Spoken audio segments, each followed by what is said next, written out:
ناظرین، قومی آواز آن لائن ایڈیشن میں آپ کا استقبال ہے۔ ہمارے ساتھ آج کے ڈسکشن کے لیے قومی آواز کے مدیر اعلیٰ جناب ظفر آغا موجود ہیں۔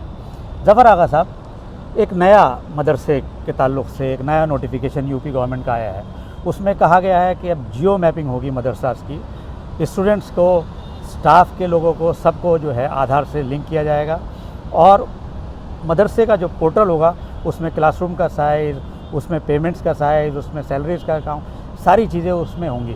تو یہ خاص ایک وجہ ہے کہ مدرسوں کو کیوں ٹارگیٹ کیوں جا رہا ہے؟ دیکھیے خرم صاحب، آپ نے ایک بہت دلچسپ بات کہی کہ مدرسے کیوں ٹارگیٹ کیے جا رہے ہیں۔ مجھے اس یوگی حکومت، اتر پردیش کی یوگی حکومت کے اس فیصلے، اس حکم سے کوئی بہت زیادہ تعجب نہیں ہوا، اس لیے کہ یہ ان کی پالیسی ہے۔ بھارتیہ جنتا پارٹی وہ پارٹی ہے جس کا راج پاٹ جو ہے وہ انگریزی کی جو اصطلاح ہے مائنورٹی بیشنگ کے اوپر چلتی ہے، ہیٹ پالیٹکس۔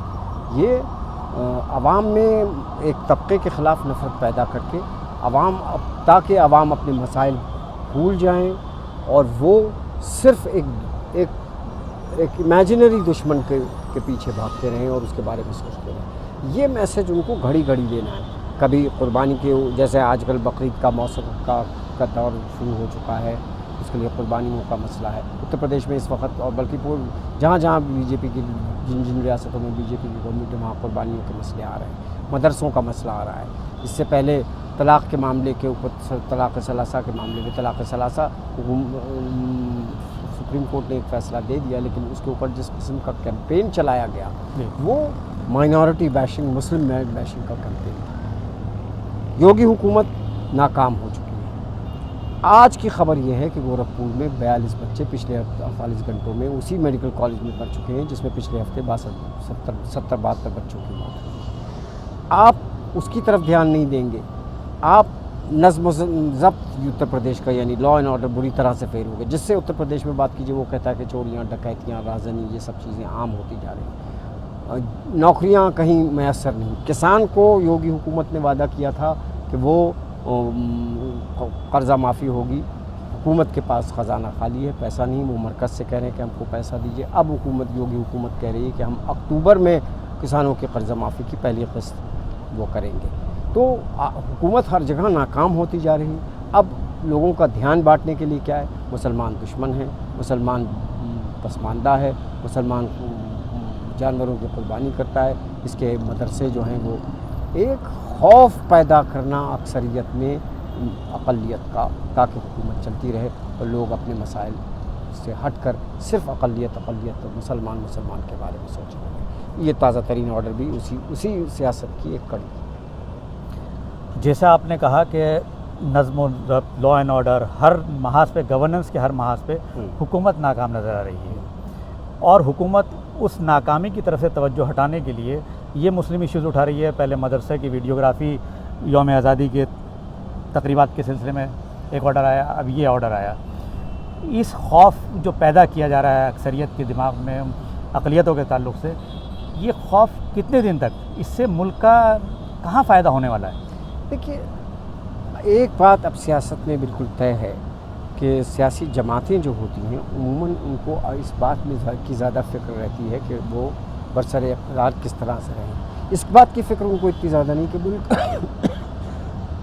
معاف کیجیے گا، کہ ان کو اس کی فکر کم ہوتی ہے کہ ملک یا صوبہ کہاں جا رہا ہے۔ یہ فکر اتنی زیادہ نہیں ہوتی جتنی کہ ہم برسر اقتدار رہیں۔ اب وہ مسلم بیشنگ کی آڑ میں اقلیتوں کا خوف پیدا کر اکثریت کا ووٹ حاصل کرنے میں اگر کامیاب رہتی ہیں، وہ ان کے لیے یہ ہے کہ ہم کامیاب ہیں اور کامیاب تھے اور کامیاب رہیں۔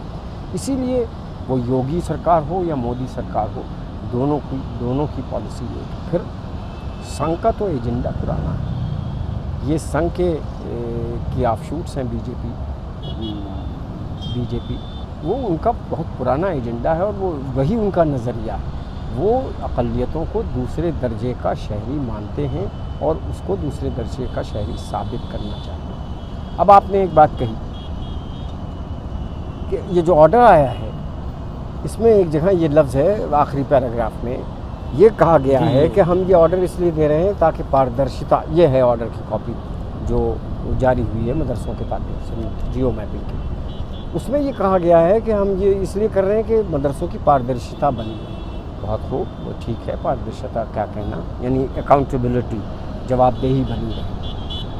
آپ کو مدرسوں کی جواب دہی اور اکاؤنٹیبلٹی اور پاردرشتا کی فکر تو ہے، لیکن گورکھپور کے میڈیکل کالج میں اکاؤنٹیبلٹی کے بارے میں کی فکر نہیں، جہاں موتیں ہوئی۔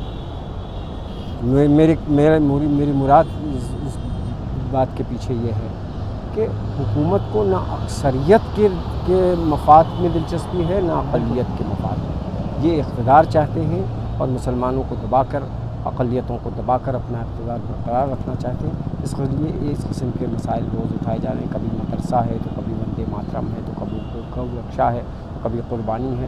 مسلمان کو اس ملک میں اب قربانی کا بکرا بنا کر پیش کیا جا رہا ہے، اور تاکہ یہ سنگ اور بی جے پی کا ایجنڈا لاگو کیا جا سکے اور ان کی حکومت برقرار رہے۔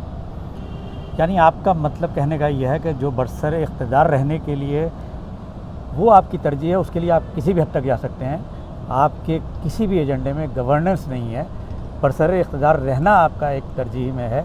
ان حالات میں سیکولر طاقتوں کو، بالخصوص اقلیتوں کو کیا اقدام لینے چاہیے؟ بہت مشکل سوال ہے، اس کا کوئی جواب نہیں۔ اقلیتوں کے تئیں یہ خاص طور سے دیکھیے، اگر اقلیت کوئی اپنا پلیٹ فارم بناتی ہیں، کوئی وہ آواز اٹھاتی ہیں، تو یہ قوتیں جو فرقہ پرست قوتیں ہیں وہ ہندو رد عمل فوراً پیدا کر دیتی ہیں۔ اب اس صورتحال میں کوئی انیشیٹو اقلیتوں کے سامنے تو نظر نہیں آ رہا، کم از کم مجھے نہیں سجائی پڑتا۔ صرف ایک ہی کوشش ممکن ہے، وہ یہ کہ جیسا آپ نے کہا، سیکولر پارٹیز کا اپنا ایک نیریٹو ہونا چاہیے۔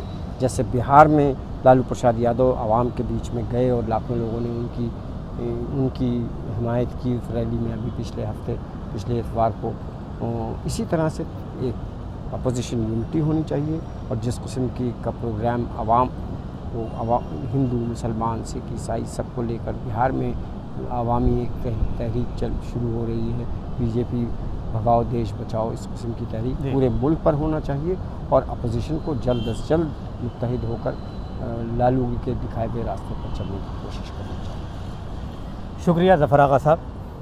ناظرین، ظفر آغا صاحب نے بے باک تبصرے میں کہا کہ برسر اقتدار رہنا ترجیحات ہے، گورننس کوئی ترجیحات میں سے شامل نہیں ہے، اور ان سب کا اگر مقابلہ کیا جا سکتا ہے تو وہ سیکولر طاقتوں کے اتحاد سے ہی مقابلہ کیا جا سکتا ہے۔ قومی آواز آن لائن ایڈیشن، شکریہ۔